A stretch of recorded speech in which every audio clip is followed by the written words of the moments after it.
একটি নির্জন গ্রামে আজও দাঁড়িয়ে আছে এক ভগ্নপ্রায় প্রাসাদ। চারদিকে স্যাঁতস্যাঁতে পরিবেশ, ভাঙ্গা দেয়াল, আগাছায় ঢেকে যাওয়া পথ আর অদ্ভুত নিস্তব্ধতা। প্রথম দেখায় মনে হবে এটি হয়তো কোনো পরিত্যক্ত ধ্বংসস্তূপ, কিন্তু বিশ্বাস করুন, একসময় এই বাড়ির উঠান কাঁপত হাতির পদচারণায়। এই প্রাসাদের ফটক দিয়ে প্রবেশ করত ঘোড়ার গাড়ি, পালকি আর অসংখ্য পাইক পেয়াদা। যেখানে আজ ঝিঝি পোকার ডাক, অন্য কিছুই শোনা যায় না, সেখানে একদিন ক্ষমতা, সম্পদ আর আভিজাত্যের রাজত্ব ছিল। কে ছিলেন এই প্রাসাদের মালিক? কোথা থেকে শুরু হয়েছিল তাদের উত্থান? আর কেন আজ শত বছরের ঐতিহ্য বয়ে বেড়ানো এই জমিদার বাড়ি পরিণত হয়েছে প্রায় ধ্বংসস্তূপে? চলুন আজ আমরা প্রবেশ করি চট্টগ্রামের ইতিহাসের এক বিস্তৃত অধ্যায়ে, রাউজানের ঐতিহাসিক রামধন জমিদার বাড়িতে। বন্ধুরা, আমি এখন আছি রাউজান উপজেলার ডাবুয়া ইউনিয়নের রামধন জমিদার বাড়িতে। আর অন্য সব জমিদার বাড়ির যে ভাগ্য, জমিদারি প্রথা উচ্ছেদ হওয়ার পরে যেরকম জমিদারিত্ব চলে যায় এবং জমিদারিত্বের জৌলুস যেমন চলে যায়, ঠিক এখানেও তার ব্যতিক্রম ঘটেনি। এক সময় এই বাড়ির প্রত্যেকটা আসবাবপত্র ছিল স্বর্ণ এবং রূপার, এমনটাই কথিত আছে। আজকে সেই জমিদার বাড়ির ভগ্নদশা একটু পরে আমি দেখব, আপনারাও দেখবেন। এটাই সেই জমিদার বাড়ির সম্মুখস্থ ভাগ।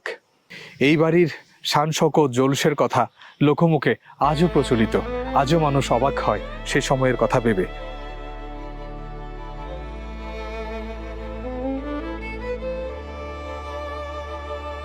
সময়ের প্রবল স্রোতে অনেক জমিদার বাড়ি হারিয়ে গেছে, অনেক প্রাসাদ পরিণত হয়েছে ধ্বংসস্তূপে। কিন্তু রাউজানের ডাবুয়ার এই ঐতিহাসিক বাড়িটি এখনও অতীতের স্মৃতি বহন করে চলছে। ইট সুরকি আর পুরনো স্থাপত্যের গায়ে যেন লেগে আছে এক সময়ের জমিদারির ঐশ্বর্যের গল্প।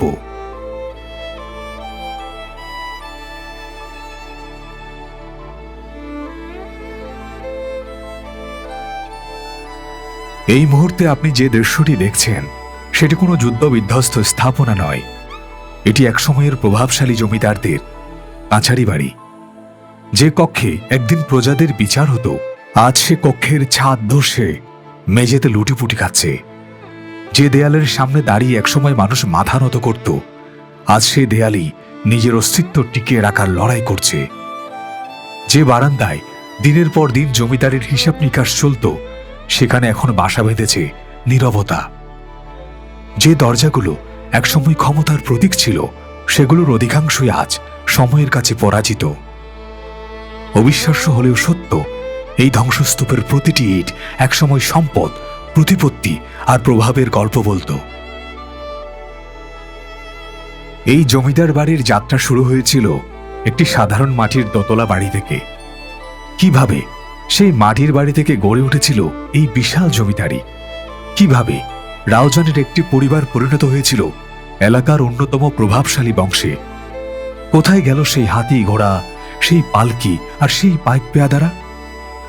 আর কেনই বা আজ ক্ষমতার সেই কেন্দ্রবিন্দু পরিণত হয়েছে শ্যাওলা ধরা ধ্বংসস্তূপে? ভাঙ্গা দেয়ালের ফাঁক গলে আমরা আজ দেখব এবং শুনব সেই গল্প। জমিদার বাড়ির শিব মন্দির এটি। কত কত মানুষ এখানে পূজা দিয়েছে, কত প্রজন্ম এই প্রাঙ্গণে এসেছে গেছে, তার সঠিক হিসাব আজ আর কারো জানা নেই। চারপাশের নীরবতা আর ভগ্নপ্রায় স্থাপনাগুলোর মাঝখানে দাঁড়িয়ে থাকা এই মন্দির যেন হারিয়ে যাওয়া এক যুগের সাক্ষ্য বহন করছে। যে সময়ে জমিদার বাড়ির আঙিনায় ছিল মানুষের কোলাহল, উৎসব আর আনাগোনা, সেই সময়ের স্মৃতি আজও যেন লুকিয়ে আছে এই প্রাচীন উপাসনালয়ের ইট পাথরের ভাঁজে। স্থানীয়ভাবে এই বাড়িটি ধরের বাড়ি নামে বেশি পরিচিত, কারণ এই জমিদার পরিবারের উপাধি ছিল ধর। বহু বছর ধরে এই পরিবার এলাকাটির সামাজিক এবং অর্থনৈতিক জীবনে গুরুত্বপূর্ণ ভূমিকা পালন করেছে। এটি মূল ভবনের সম্মুখ ভাগ। বারান্দা পার হয়ে অভ্যন্তরে প্রবেশ করছি। এই ভবনটির বেশিরভাগ অংশই জরাজীর্ণ, তবে স্থাপত্যের দিকে তাকালে বোঝা যায় একসময় এটি ছিল বেশ সুপরিকল্পিত এবং প্রভাবশালী একটি আবাসিক কমপ্লেক্স। সামনের দীর্ঘ বারান্দাটি ছিল ভবনের অন্যতম প্রধান অংশ। এখান থেকে পুরো প্রাঙ্গণ পর্যবেক্ষণ করা যেত এবং অতিথি অভ্যর্থনা থেকে শুরু করে বিভিন্ন দৈনন্দিন কর্মকাণ্ড এখানে পরিচালিত হতো। সময়ের পরিবর্তন কতটা নির্মম হতে পারে জমিদার বাড়ির এই কক্ষগুলোর দিকে তাকালে বোঝা যায়। যে কক্ষগুলোই ছিল একসময় জমিদার পরিবারের বসবাস, অতিথি আপ্যায়ন কিংবা বিভিন্ন আয়োজনের কেন্দ্র ছিল, আজ সেগুলোর অধিকাংশই পরিত্যক্ত। কোথাও দেয়ালের ফাটল ধরে ভেতরে ঢুকে পড়েছে গাছের শিকড়, কোথাও জানালার ফাঁক গলে জন্ম নিয়েছে লতাপাতা। অনেক কক্ষের মেঝে জুড়ে ছড়িয়ে আছে ভাঙা ইট, শুকনো পাতা আর বছরের পর বছর জমে থাকা আবর্জনা। মূল ভবনের ভেতরে যাওয়ার জন্য যে গলিপথ বা করিডরগুলো রয়েছে, সেগুলো একসময় বাড়ির বিভিন্ন অংশকে পরস্পরের সাথে সংযুক্ত করত। আগাছায় ঢেকে যাওয়া এই প্রাসাদের দিকে তাকালে মনে হয় জায়গাটি যেন ধীরে ধীরে মানুষের পৃথিবী থেকে বিচ্ছিন্ন হয়ে যাচ্ছে। চারপাশের ছোট ছোট গাছপালা এমনভাবে ছড়িয়ে পড়ছে যেন বহু বছর ধরে এখানে মানুষের উপস্থিতি নেই। ভর দুপুরের রোদও ভবনটির গায়ে জমে থাকা নির্জনতার আবরণ পুরোপুরি সরাতে পারছে না। কোথাও কোনো কোলাহল নেই, নেই মানুষের চলাফেরার চিহ্ন, শুধু বাতাসের সঙ্গে দুলতে থাকা আগাছা আর মাঝে মাঝে অদৃশ্য কোনো পাখির ডাক এই নীরবতাকে আরো গভীর করে তোলে। এই শান বাঁধানো পুকুর ঘাট ছিল একসময় জমিদার বাড়ির পরিবারের দৈনন্দিন জীবনের অংশ। আজ সেটি পরিণত হয়েছে অতীতের কোনো এক নীরব সাক্ষীতে।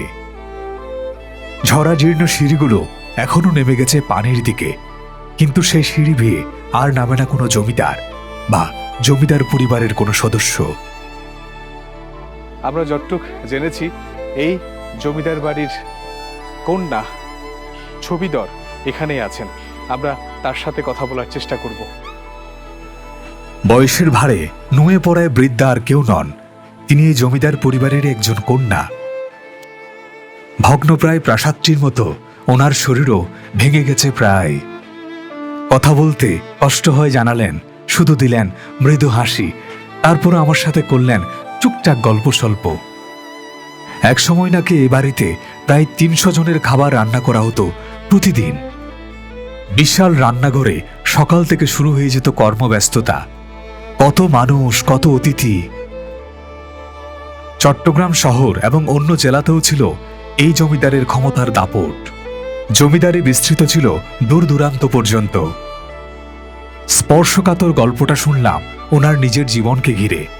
বিয়ে করার সুযোগ থাকলেও থেকে যান চিরকুমারী হয়ে, নিজ বয়সের ছোট প্রতিবন্ধী ভাইয়ের কষ্ট হবে ভেবে।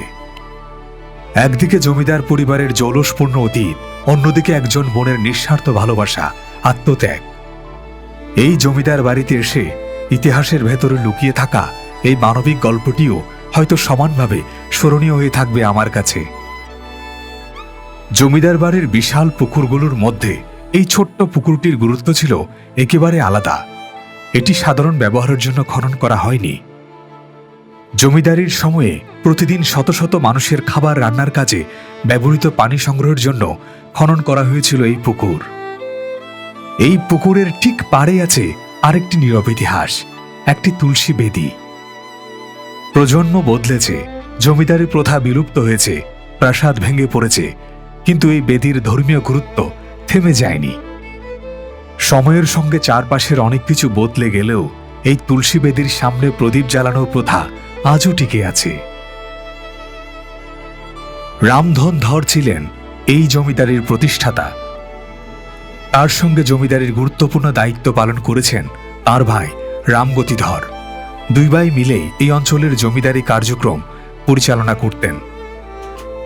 তবে ঠিক কোন সময় থেকে জমিদার বাড়ির যাত্রা শুরু হয়েছিল সে বিষয়ে নির্দিষ্ট তথ্য পাওয়া যায় না। স্থানীয় অনেকেই মনে করেন প্রায় ২৫০ বছর ধরে এই পরিবারটির ক্ষমতার কেন্দ্রবিন্দু ছিল। পরবর্তীতে জমিদারির দায়িত্ব আসে রামধন ধরের পুত্র কেশবচন্দ্র ধরের উপর। তিনি জমিদারি প্রথার শেষ সময় পর্যন্ত এই বাড়ি এবং জমিদারি পরিচালনা করেন। 1955 সালের 6 জুন তার মৃত্যু হয়, অর্থাৎ জমিদারি প্রথা বিলুপ্ত হওয়ার মাত্র 2 বছর আগে। বন্ধুরা, যে জমিদার ভবনটি এতক্ষণ দেখলেন, এই মাটির বাড়িটি তার চেয়ে অনেক পুরনো। পাকা ভবনে স্থানান্তর হওয়ার পূর্ব পর্যন্ত তারা সকলে এখানেই বসবাস করতেন। বলা যায় এখানেই রোপিত হয়েছিল জমিদারিত্বের এই ভিটাতেই। এই সব মিলিয়ে 250 বছরের পুরনো ইতিহাস।